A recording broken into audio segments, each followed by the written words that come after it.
see how can... All right. Well, good morning, good evening, or sorry, good morning, good afternoon, and good evening, everyone. Welcome and thank you for joining us today.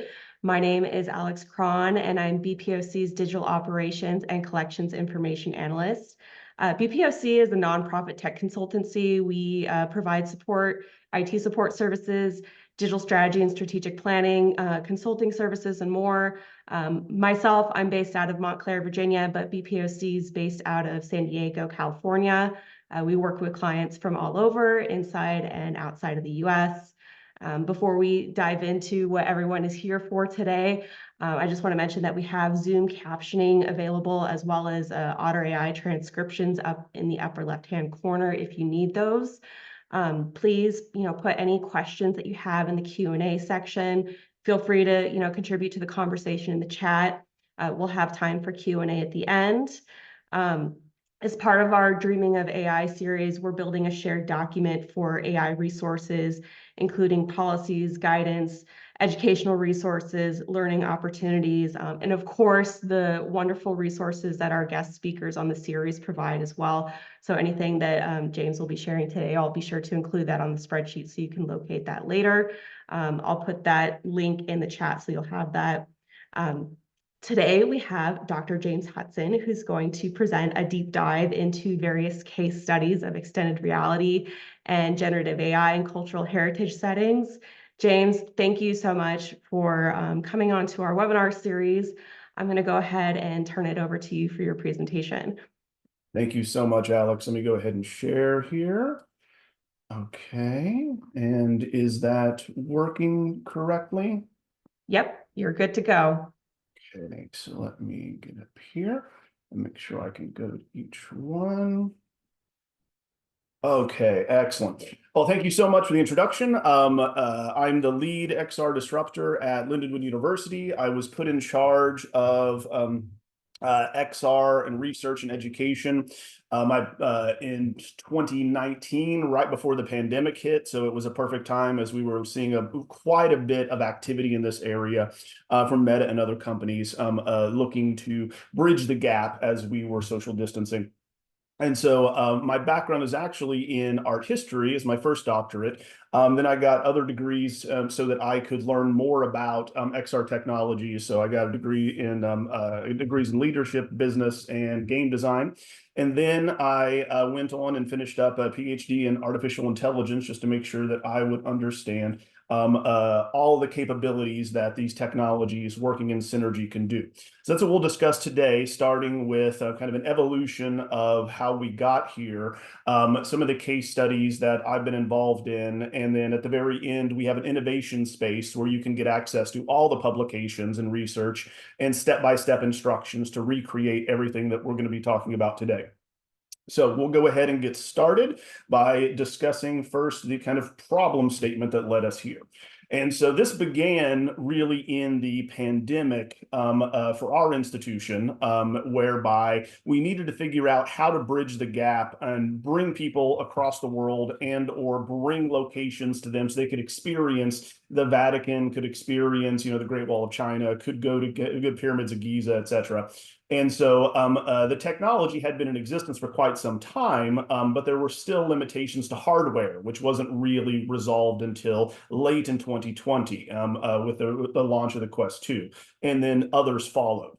So what we're trying to do, even now, came back from a few conferences and have been presenting abroad as well, is trying to make sure that we have accessible and inclusive experiences utilizing these technologies in an ethical way, both for those that can visit sites and those that cannot visit sites that may be inhibited with their mobility in some way. And so every time I go to retirement homes or we bring these technologies into the community, the first thing anyone who is retired or has limited mobility wants to do is travel, right? So that's the first thing that they all want to do, is they want to see the world again. So this is what this allows. Now, this is not new, what we're doing today. It's just much easier and much more democratized as far as the technology. It's very easy, drag and drop, point and click to do these, to create these types of immersive models. But this goes back to around the year 2000, in which we have some of the early examples with the foundation of the Hellenic world, whereby they're using 3D modeling software and CAD to recreate different sites from the period of Hellenism just after Alexander the Great, as we're spreading across Asia Minor.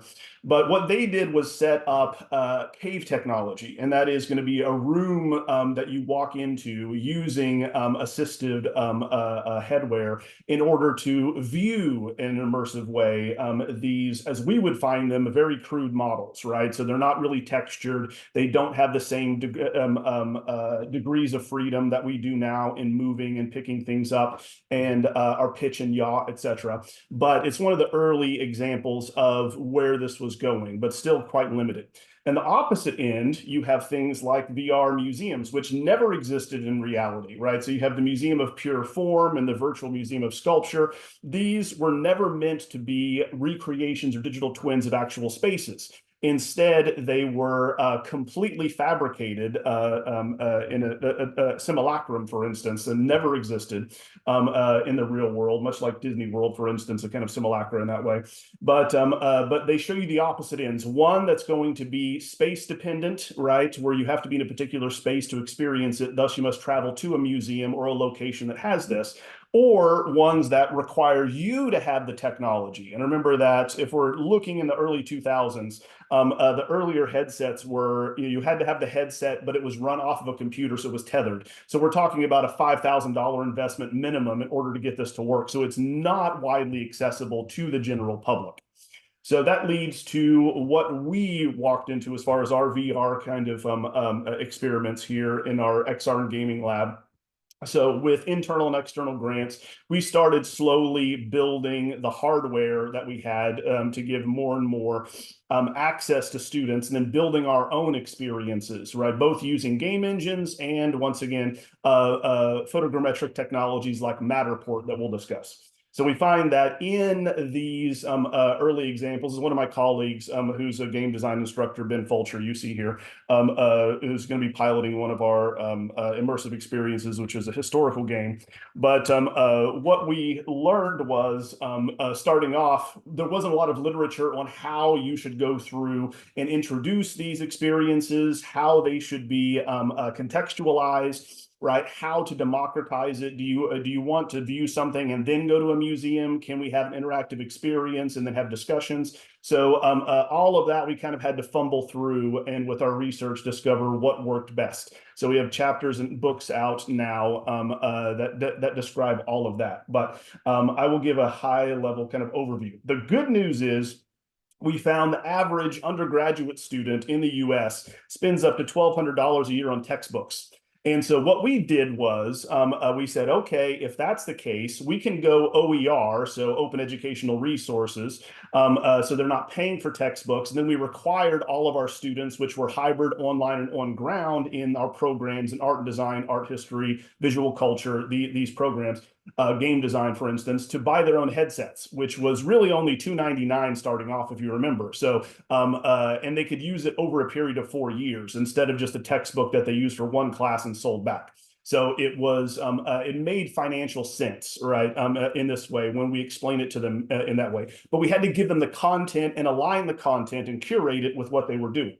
So, so thus we move on to the ways in which you can think about introducing these technologies. So a lot of companies and cultural heritage institutions and even those in academia really think that it's just using VR and that it's going to miraculously somehow lead to better outcomes, you know, by just giving it to someone instead of explaining it, contextualizing it, having additional resources to understand it, etc. And this is where Bloom's taxonomy really comes in. So we found that through different levels, there's different types of immersive experiences that everyone's familiar with. Everything from a simple 360 photograph, right, that you can go through and view, right, just like in Google Earth, and you can walk around and see one shot, but that's just one photograph that you're looking at. Then so you're not able to move through. You then have videos on rails. So you have things like people parasailing or skydiving, etc. So you're moving, but you are limited to looking where the person who has the camera on them is also moving. So that leads you to more immersive experiences, right? So you have 3 degrees of freedom and then 6 degrees of freedom. So your 3 degrees of freedom is going to be the ability to look up, down, left, and right? So once again, you can move your head, you got your pitch and yaw. But your 6 degrees of freedom means you can also move forwards and backwards and down, right, and up. So you have 6 directions that you can actually move through. And it depends upon what you want to get across that determines which one you select. So if just understanding what something looks like 3-dimensionally, so you can walk around it and get an idea of human scale, like how big is, the Colosseum, right? If we want to walk around it in 3-dimensional space, then a single photograph or a model is fine. So then you get to 3D modeling and photogrammetric scanning. So that's one of the early ways in which, especially sculpture, has been preserved. And so this started off with tens of thousands of images of the same object from different angles that were painstakingly stitched together. And this goes back to even 2018. I knew individuals still doing this the manual way, right? So they would go on site, say to the Uffizi, photograph all their sculptural collection, and go back with literally hundreds of thousands of images, and then go in and piece them together, much like a kid that broke his mother's vase and is trying to super glue it back together.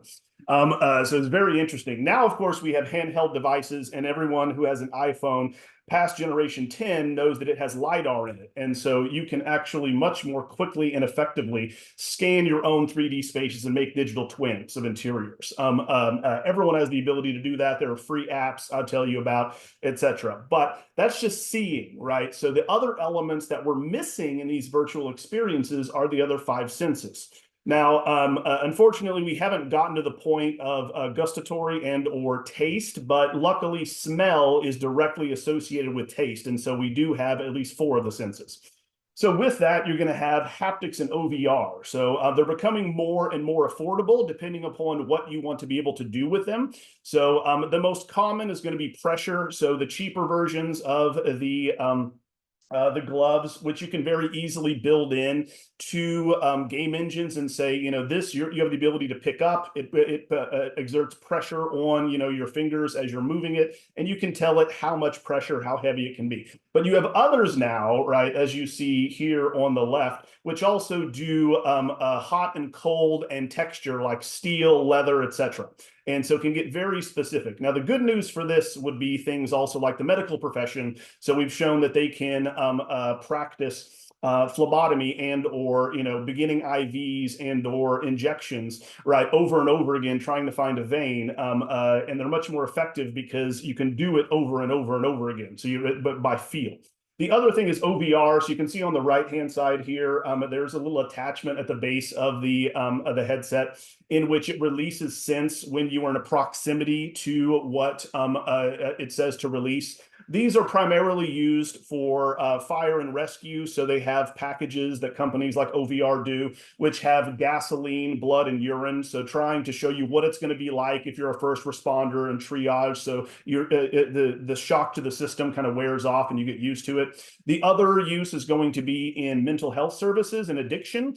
And so other packages are going to be things like lilac, lavender, floral scents, etc. And so those are for scenarios to where you'd be relaxing next to like a brook, right, in a forest, giving you the scents that are going to be wafting, in the air of floral, to put you in a particular frame of mind. But you can customize these to smell like anything. So that's the biggest problem that I had starting off. My specialization is early modern Italy. So when I was taking my students through, say, the Roman Forum or taking them to Florence, it didn't smell right. That's what was missing. You need that smell of cypress. You need the smell, of leather, of these other components, which are unique to the area. So you can have that ordered. It's about $5,000 and it lasts for about a year, and then you need to get another round, right? So, but it is possible, and it is mostly affordable for larger institutions to do this. Now, in addition to the photogrammetric scanning, there are ready-made solutions that everyone probably are familiar with that more so are used in real estate. And so before I bought this house, for instance, I went through and did a virtual tour, and they created it using the Matterport system, just like we did here, but we're using it for cultural heritage reasons.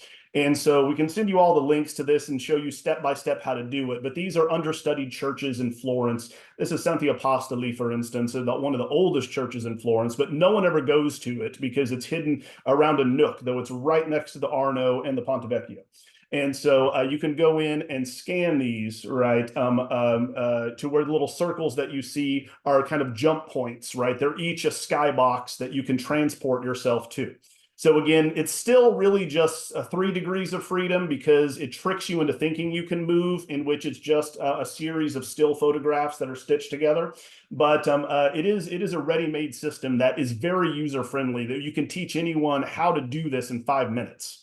Which sounds relatively impossible for the technology, but it's not. As long as you know how to walk in a circle, that's all you do. You just walk in a circle to stay out of the camera, and it just goes around and around, right, for as many points as you want. Now, that's great, but you can't touch anything. And so obviously, if we're talking about an immersive experience, it's good. We talked about touching, smelling, seeing. And so adding interactables is fairly easy. Both Unity and Unreal Engine, which I know there's a new licensing that they came out with for Unity, but there are free versions for cultural heritage institutions. So they have templates where you can go in and take these setups that are really meant for games and then just replace them for other objects that you would like someone to be able to touch, like a Grecian vase, for instance, or an object in Pompeii that was just excavated. I know my students went there in May, and there was a recent excavation of the Blue Room that they're really excited about. But you can take the scans and you can bring them into, or 360 videos of 3D models, bring them into these physics engines, right, and create entire worlds relatively quickly. If it seems daunting to use Unity or Unreal, I recommend more out of the box solutions like Spatial, because then you can just drag and drop. And so it's much easier.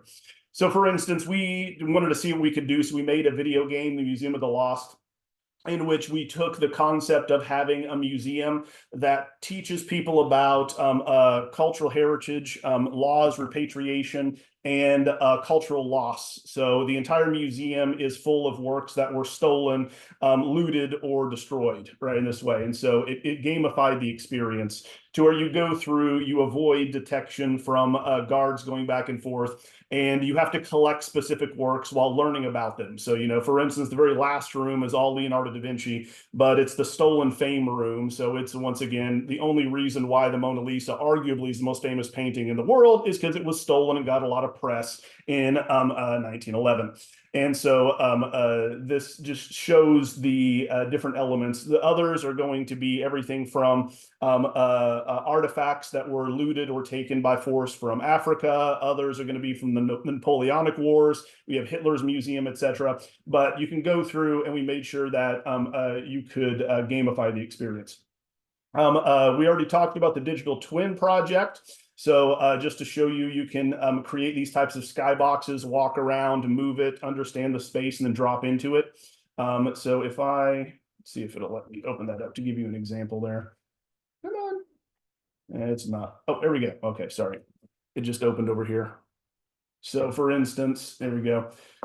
You can be dropped into these locations. And this is fairly easy to do with the equipment that you have now. You can do a lower resolution version of this with something like an iPad, at least generation 10 or higher. It won't have as many billions of pixels and certainly polygon rendering, but you get an idea of what's possible there. Okay, moving on. Here we go. Oh, there were 2 churches. The other one we scanned on the mountain that no one really goes to because it's off the beaten path. But you get the ability to move around and see things that other people couldn't. And thereby, the idea was to allow the church to use the scan to get more people to visit it, right? To get a greater visibility because it did not have a digital twin on its website. So people didn't know why they should go and visit it. But what you can do for this Again, you have free apps that you can download on your phone because you have LiDAR now. Scaniverse, Polycam are common. There are now just hundreds of them. So it depends upon what specifically you want. So is it interior space? Are you looking to capture something outside, which you need LiDAR for that because traditional 3D and photogrammetric scanning doesn't like changes in light. So you'd have to do it at the same time of the day, each day until you got it done. And it also didn't like foliage. And so once again, it couldn't read like the plants behind me. It just kind of mangled them into these shapes. It doesn't know the three-dimensional forms. So you would choose your solution based upon what your goal is here. And we can give you research for that. Okay, so moving on.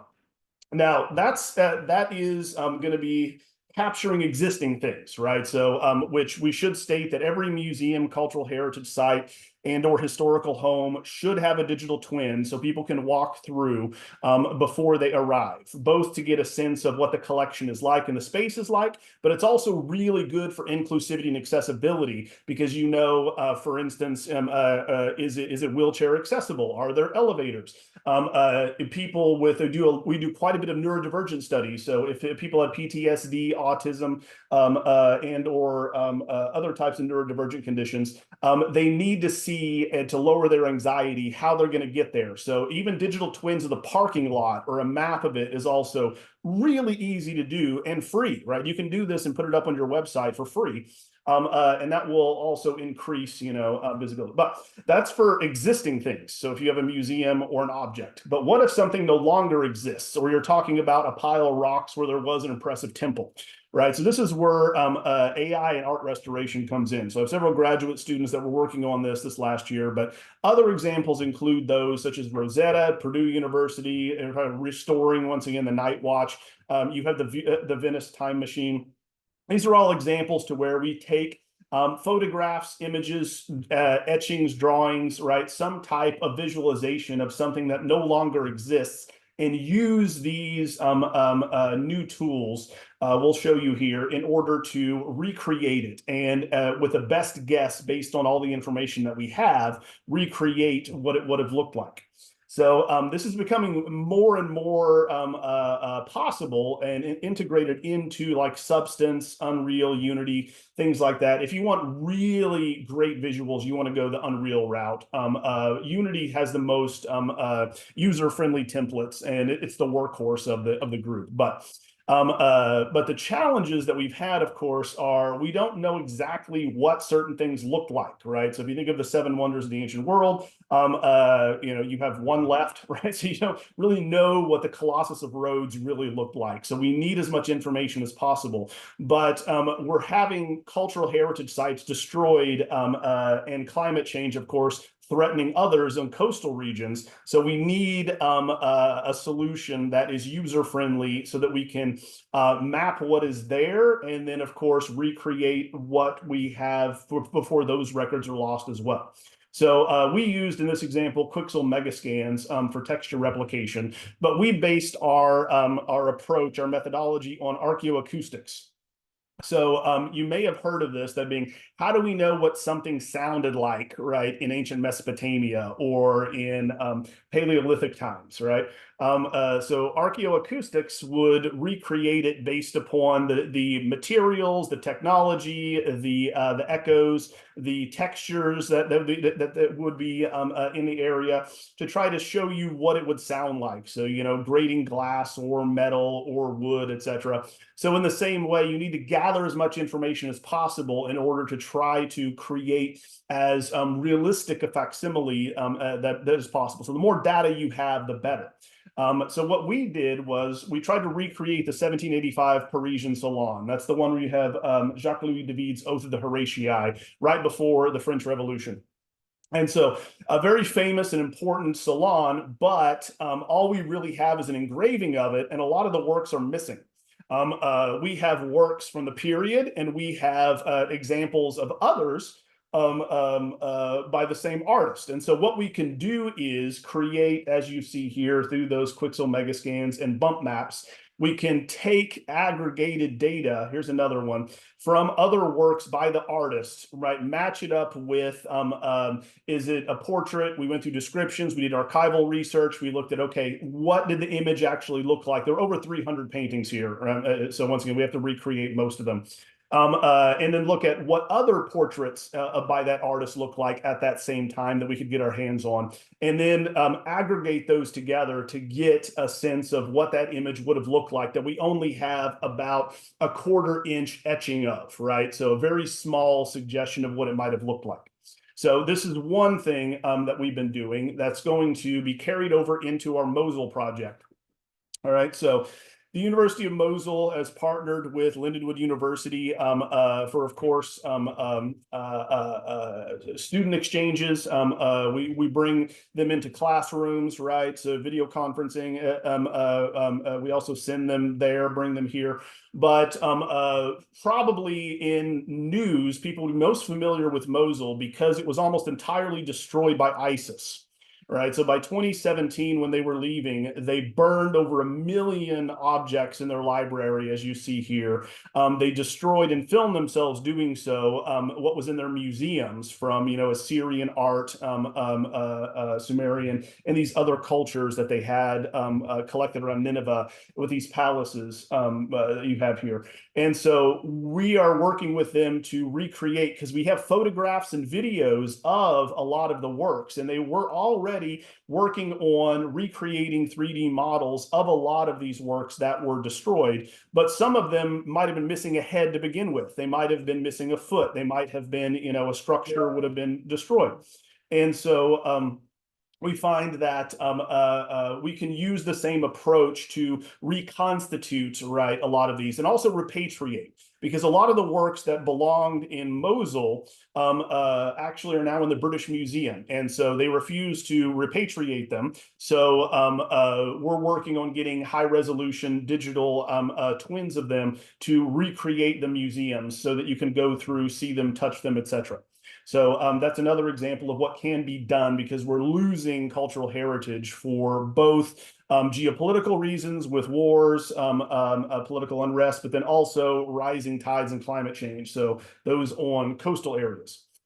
Now, that's good, but it doesn't really tell us a lot about the people themselves, right? The ones that were walking around at the time. What were they? What was their language like? What was the culture like? What did it smell like? What did it sound like, etc. So this is where we have the generative AI really shining through as being immediately impactful and useful, and anyone can use this or build their own if they have enough resources. But so we already know that you can go on and get apps and talk to, quote unquote, talk to, right? So historical figures like Einstein or Galileo or Leonardo da Vinci, but they're not actually taken from the primary sources of those individuals. It's really just an avatar that already has pre-programmed things that it will chat with you about. You need the information.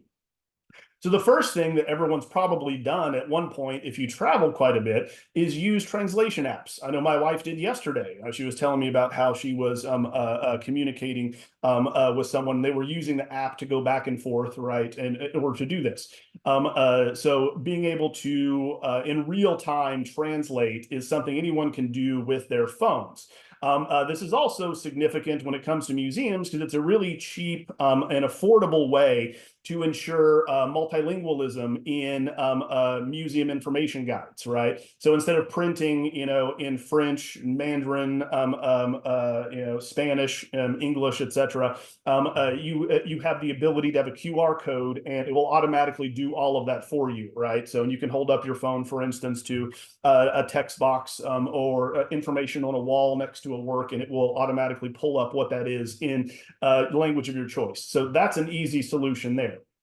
But we can do more, right? So with the ability now of these generative tools that are trained on billions of points of data and can rearrange things, we have the models that are there that we just need to train on specific information.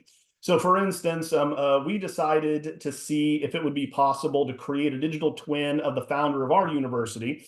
1832 is when it was founded, because our archivist had all of her letters, all of her journals, thousands of pages. And so we fed all of that in and trained our own custom GPT.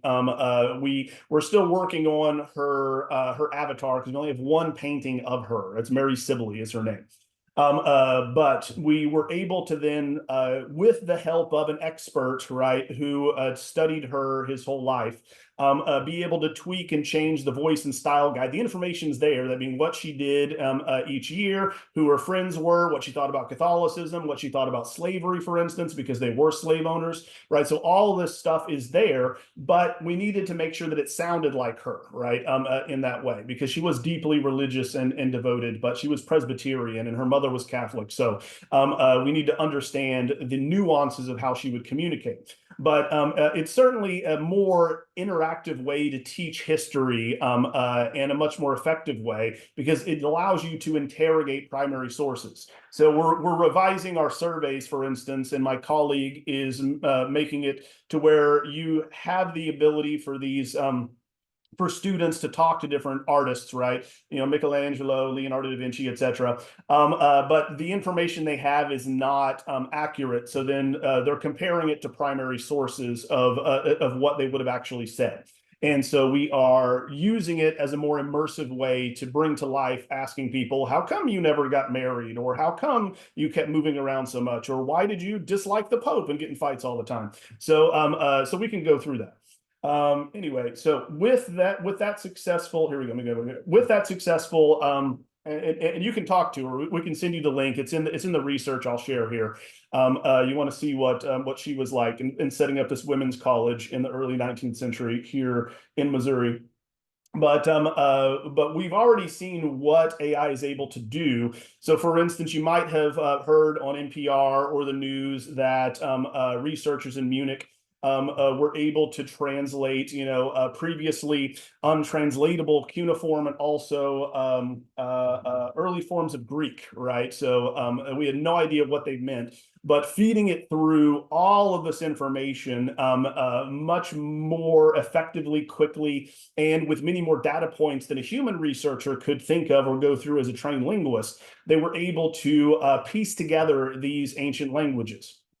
So this is important for preserving languages, as we are on track to, if you ever watch sci-fi like Star Trek or Star Wars or any of those, you wonder why everyone's speaking English in the future. Well, now we know why, is because we're training all of these systems on English.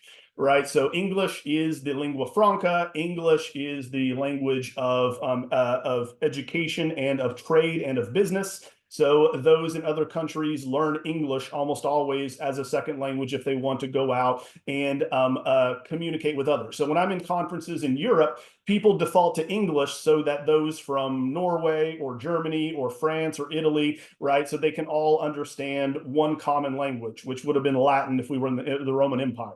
All right, so the problem with that is it doesn't give us a good idea of what civilizations actually sound like, did, and or thought.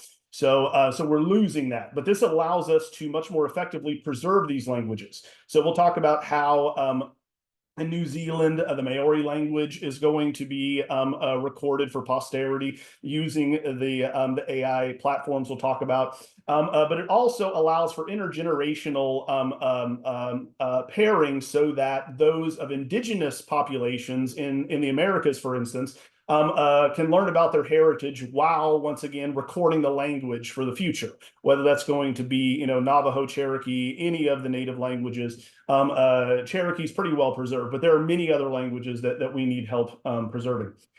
So how do we do this? You can use open source technologies, right? You can go to GitHub, you can go to these others and use tools. NVIDIA's Nemo toolkit is really good at that for speech recognition. So you can have someone tell a story, document something, go through, once again, different vocabulary, diction, and or elements of a language.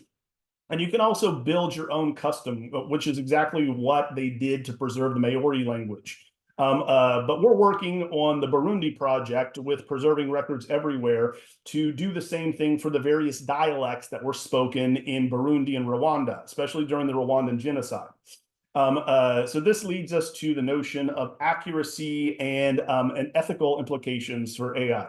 That being, I was speaking with a researcher yesterday and a journalist, and he had made a digital twin of himself, for instance. And so the journalist was talking to the clone, and it kept saying things that the person would never say, right? Because of how it was trained. So, for instance, if you were trying to get, if it's built on a platform like OpenAI's GPT-4, let's say I have a colleague who wants to jailbreak it and wants to see if it will argue against its parameters. So he will try to get it to take the side of the ones that walk away from Omelis, which is a philosophical thought exercise where there's a utopian society where everyone is happy, there is no war, there is no poverty, but one child must be tortured daily, an innocent child. And so this is the utilitarian kind of conundrum, and those that cannot torture this child must leave Omelis. So he kept trying to get it to argue why this utilitarian solution would be good for a civilization, and it would not if it meant harming an innocent child. So in the same way, if we're thinking about history, we have many different worldviews, many different ways in which to frame ourselves. So the notion of equal rights and or slavery and or even the economy and voting and land ownership, right? Fundamental differences from generation to generation in different areas of the world, even today, that would not come across, right, from what they would actually believe because of the models that were trained. So we're going to have to address that and ensure that, as with the Burundi project, that those in Burundi own the rights to what is being digitized and produced, because we have over 1 million artifacts that are being digitized, everything from land disputes to court records to educational documents, etc. So ensuring that the indigenous population reviews for accuracy and ethical considerations, but also that they retain ownership of that data, right, in that way. So that's one of the things we need to consider. That's why ownership is very important, and try to avoid cultural appropriation. So instead of thinking of it in an 18th century kind of Wunderkammer way, or collecting for museums, or looking at the oddities of other cultures and showing how we are superior to them in earlier historical narratives, we need to ensure that we are allowing the representation to be objective and ensure that they retain the ability to control, right, that data set. So, which is very difficult unless you have them in the loop and ensure that you have equitable sharing of technological knowledge. Here we go. So this is where here we go, one more. This is where the holistic archival personality profiling method came from. So, which is a really long way of saying that in order to think about the future and what we're going to be doing to engage individuals in cultural heritage, in an ethical, an immersive, and a factually oriented manner, we need to consider not just the traditional data that we've been collecting, right, over the past 2,000 years, right? Since roughly Herodotus began with history in explaining why the Greeks won the Persian Wars and therefore the West was superior to the East. And that is the data they primarily are looking at in history is going to be vital statistics, right? So birth, death, marriage records, right? As well as what they consider significant historical events, right? So wars, right? Treaties, conquest, etc. What you're losing with that is the minutia of daily existence. So if you were to take everything we know about Charlemagne and have a conversation with it, it would not reflect the Frankish king's views really at all. Let me go back here. And that's because come on. And that's because we're not having the access to personal correspondence, right? So think of what makes you, you, right? So that's going to be we would get more information from everyone on this call by looking at your birthday cards, right? So your letters of condolence, right? So ephemera that people often collect and get thrown away. But what's interesting with the ephemera and think of every letter you've written in your life, right, to someone else, right, which includes your beliefs, your thoughts, etc. Where are they? They're not in your collection. They're in their collection. They're in someone else's that you sent them to. So this is why rethinking how we collect history is going to be significant. And so not just the who or the when, but putting in geotags, chronotags, and biotags. Right, that being, when did something happen? Where did it happen? What do we know about the individual at that particular time in their life and their experience? So this is why recording language is also so important, because a lot of things get lost in translation, quite literally, for how they view the world. They don't have certain words that exist in English, right, that can come over to explain things. So this is why we're losing a language every 2 weeks, and that's escalating, ironically, because of generative AI, right? I mean, we're training most of these technologies on English. The further away that they get, as we've demonstrated, from Indo-European languages, the less accurate they are, right, in this way. And that's so we're accelerating the extinction of these cultures. So just to show you here, so we're looking at 700 languages we know have been lost since 1900. We're looking at thousands more. I think we have 5,000 languages that are going to go extinct by the end of the century, and that's speeding up. So we need to record those while we have access to it. So it's not just the physical objects that a culture produces, it's the ephemeral ones, right? It's going to be dances, performances, weddings, right? Songs, and recipes and food, right? So that it needs to be brought together and considered as well. So this is the project of the indigenous languages. I'm just going to bring that up. But what we're looking at here in the future, and I want to make sure we have time for questions and answers, is very clearly, we're already seeing it coming into focus, is not just being able to see or recreate, right? So what ancient Angkor looks like, which is what you see here. Monash University is going to have recreated this ancient city, carefully modeling and looking at their dress, their physiognomy, the culture as far as what they would be trading with and eating, but being able to talk to them. So we kind of have an either or right now. We have these immersive recreations of cultures and civilizations past that we can walk through. We can hear, random ambient noises that they bring in, like birds and or the clomping of horses, etc. But we can't talk to anyone. And then you have on the opposite side these others that are being developed, as you see here on the right-hand side, with the information from the people's lives and the primary sources in which you can just talk to them directly. So what we're going to see, though, is this coming together to where you can actually go to Lincoln Theater, right, when the night Lincoln was shot, and watch the play, etc., but then talk to him and have a conversation with those in the audience, right, in the same way.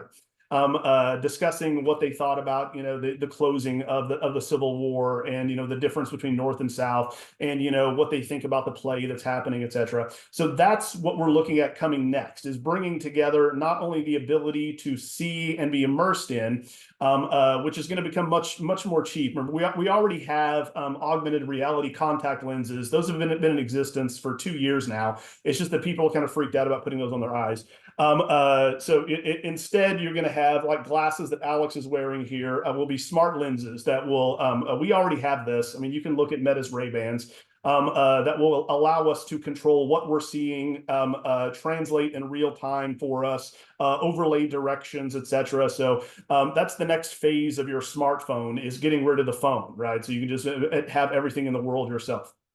Anyway, but to do anything that we discussed, here's a link that we included in here for the innovation space that includes everything from digital humanities, XR studies, and AI studies. So there's hundreds of examples in there. And I will stop sharing.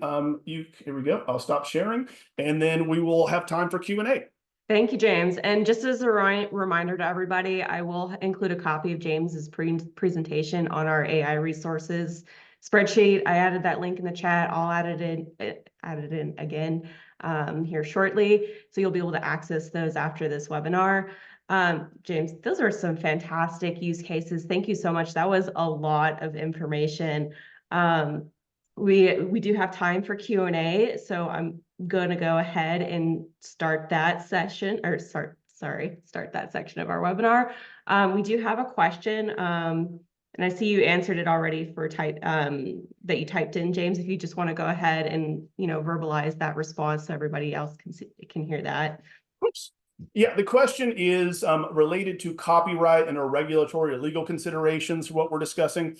For the purposes of everything that we have done, no, it has not been an issue because they're for educational purposes, but we should discuss. Right, because the technology is moving much faster than our legal system is set up for and our regulatory system is prepared for. And so you'll probably go back, and the Copyright Office is still reviewing at least 6 different cases that attempted to argue for copyright when it comes to works that were created visually. Now, what's interesting is, so for instance, if you were to take Stable Diffusion and create, a logo or an image, by the law and letter as exists right now, you would not be able to apply for a copyright for that logo. However, if you were to use ChatGPT and write up, once again, a short story, you could, once again, go out and sell that as an author, as a novel, because of the significant human intervention and application of human content creation that goes into it.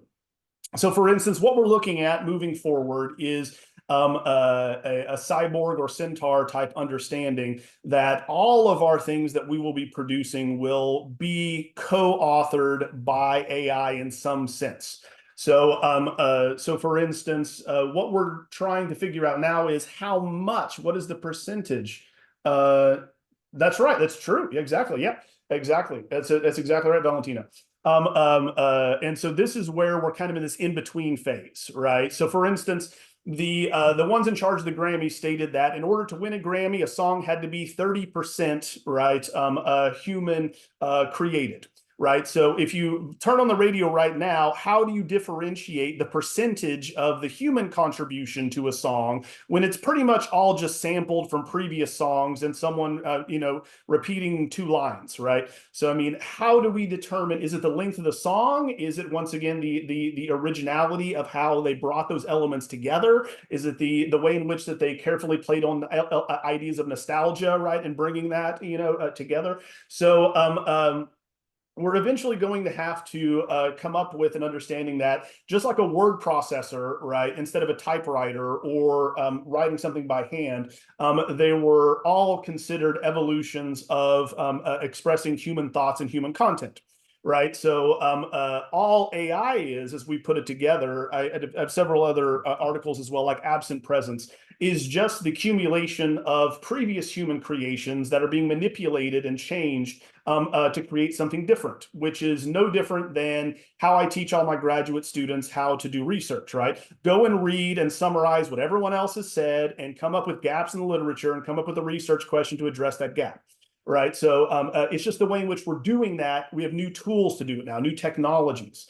In the same way with AI art, right? It's because we have switched, and this is one of the most fundamental things that we need to realize, is that we switched from an oral tradition to a literary tradition with the invention of writing, okay? And so what that meant was we didn't pass on information or think in terms of rote memorization and thought and speech. We instead thought in terms of writing things down to reference and build off of and pass on later. We're returning with the advent of generative AI to an oral tradition, right? So the way in which we create information, the way in which we engage with it, just like you wake up in the morning and say, hey, Siri, is it going to rain? Do I need to bring, sunscreen for my daughter before dropping her off to school? All right, so et cetera. That's orally transmitted. And in the same way, that's what we do now. I just have a talk-to-text interface with ChatGPT 4 and Gemini and the others. and say, we're now going to work on this new project. We're going to be considering the research from these scholars. We're going to be using this methodology, so now put together a bullet point list of what we may consider. Right. So we're going back to that tradition because we're training all these systems on natural language. Right. So we're training it to retrieve information and create information by way of talking and having a conversation with someone else. So it's challenging our fundamental understanding of what education is. But someone has a question. Hold on. Yeah. So you talk about digital twins. Yes. Digital experience. Yes, exactly. Yeah, yes, that's what we're doing. So thank you, Rosie. Is that they want both a physical museum with the elements that still exist, to where you can go and see them, walk around them, touch them, but then fill in if it's a sculpture without a head, right? So you would walk through and through augmented reality, being able to fill in what the head would look like. Right. So, and still, if you want to add on haptic elements, it's very easy. So then you could add on texture and see what it felt like. Which people still tend to want to touch things in museums anyway, even if you tell them not to, because we have different sensory processing approaches to the world. So I found out, in a recent, we have a recent book that just came out on neural arts and neuroaesthetics, which discusses this. But I found out that I have no problem walking through a museum and being perfectly satisfied just looking at things. Whereas my wife, we were at a conference, she's incredibly frustrated because she wants to touch everything, right? That's just, she processes things. And so she's very frustrated that she didn't get the full experience of having that tactile element. So yes, being able to touch them in recreation is very important. And you can also, once again, do 3D printed, as you mentioned, right? So you can recreate and 3D print them as well. It just depends upon, how cost effective that is. What is the goal? So if the goal is to show what something looked like, you can do that more cheaply through these XR solutions. If the goal needs to be what it felt like, or the size, or the weight, or how you moved around it, right? So if it's going to be a sculpture of a king in your space, or a Lamassu or something, a guardian figure, then being able to physically be next to it would be important. Oh, there's tons. Yes. Questions. Yes. Here we go. So we have on small. Yes. Yeah. So okay. So Dave had a great question. Then we'll move on. So okay. Yeah. Let's do the hallucinations. No, we'll talk about that. Okay. So Dave asked about the cost of technologies. This is why everyone, no matter the budget of a cultural heritage institution, whether or not your visitor is going to be 8 or 80, they likely have some smartphone device. Right. So we found that to be the case. So in the presentation, we had those that were octogenarians that were taking QR codes and answering surveys, for instance. So creating those solutions is free and cheap. You just need the time to do it, to give them access to walk in, scan a QR code, and then you can do audio tours right throughout your collection. Right. So you just go to one. Okay, number one. Now talk about this. Right. So again, that's just your curatorial staff and your knowledge, and it doesn't cost anything. You have the technology. So this is going to be the in-between, right? It's something you already have. Leverage what people already have, and then worry about the fancy headsets later. Hallucinations. That's great. So someone asked about hallucinations. Susan did. Yes. So if you're still using the free versions of these large language models like ChatGPT 3.5, they have horrible hallucinations. They make stuff up all the time. It's awful. Don't use it. You want to use Claude and or the paid subscriptions to Gemini and or ChatGPT 4 Turbo, right? So, but the problem with hallucinations is people are not using the tools correctly, in that ChatGPT 3.5, for instance, is just trained on information on the internet to 2021 originally. And so when you ask it a question, it has to give a response. So if it doesn't know the response, it makes stuff up. So what you do as far as research is concerned is you give it the information. So in the case of the historical recreations, we fed it all the historical documents. We trained it on and kept repeating it and retraining it on the life, the thoughts, the words, right? Everything over and over, and then periodically queried it on certain things. You know, what year were you born? When did you get married? What did you think about this? What happened here, right? So in the sense of research, that's what you want to do is attach an article and say, give me a summary of this article, or give me the points of this, right? Give it the information so it doesn't hallucinate, right? So that's kind of the important part there. On educational purposes and copyright, they're based on, oh, yes. That's based on US law. So once again, so here's the breakdown of the restrictions on copyright and the notions of ownership and AI globally. China has the most relaxed version. They do not recognize the same type of ownership as other countries. And so that's why, even though their models are not as advanced as those you find in the US, they're going to get ahead because of they don't have those types of restrictions. So they're not going to have lawsuits for stable diffusion like you're seeing for training on copyrighted material, like Getty Images. The next is going to be the US. So the US has much more laxed kind of copyright restrictions and how to train data, et cetera, than Europe does. Europe has some of the most strict versions. Yeah, there it is. Yeah, there it is. Exactly. So, and I'm on task forces in the UK that are creating policies on that as well. But if you're worried about that and how the data is trained, you want to use something like Mistral, right? So that's the French model, right, that they came out with, which is on par with Meta's open source model that they released. So, so yes, that being as far as copywriting things in the EU, it is more restrictive than in the US. But the US will not follow European AI law, Susan. I'm sorry. We're much more what's the right word? To do so would to slow down the progress that they're making, and it would restrict the abilities of certain companies to capitalize on the data that they can train, like Book 3, which is a large compendium of basically what every large language model is trained on is Book 3, and it's all of the open access digital commons version of literature that was published prior to 1950. Right, so it's like you have all Shakespeare, you have Poe, you have all those things, right? So they're public domain in this way.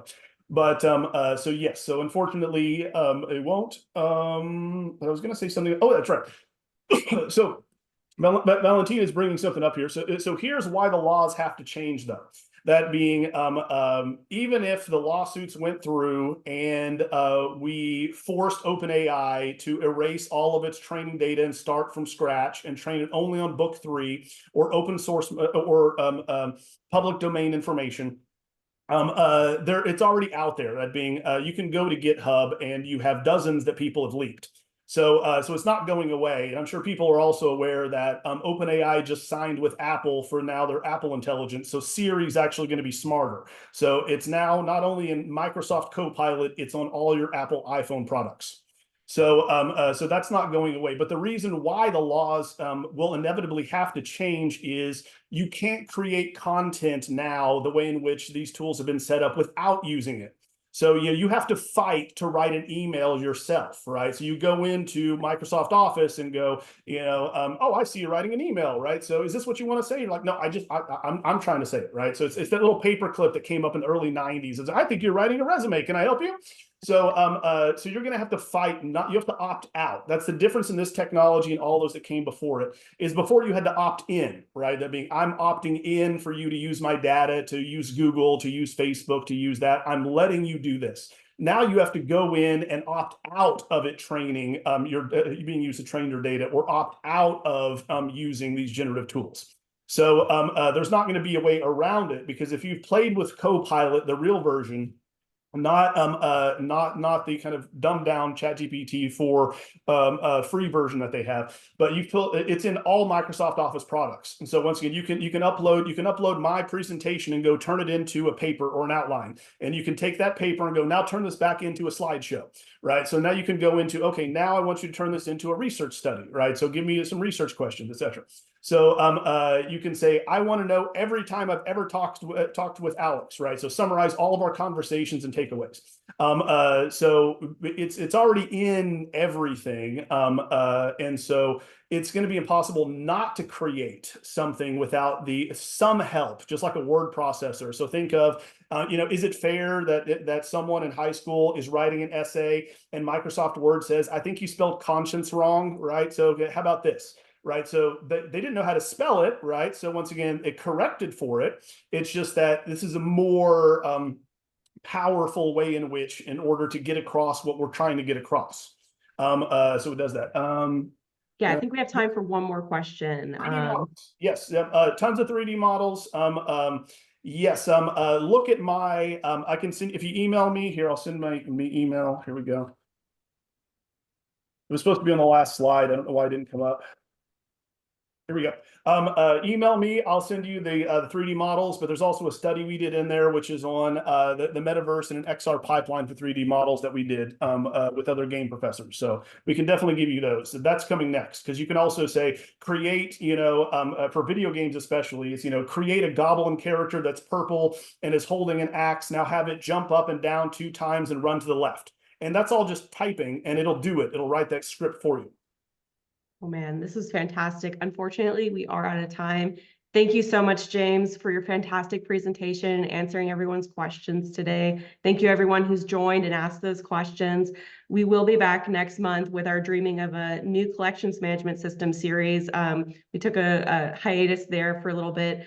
This series focuses in part on collections management challenges and opportunities, and on collections management systems that are out on the market who are taking more innovative approaches that folks may not be aware of, some including AI.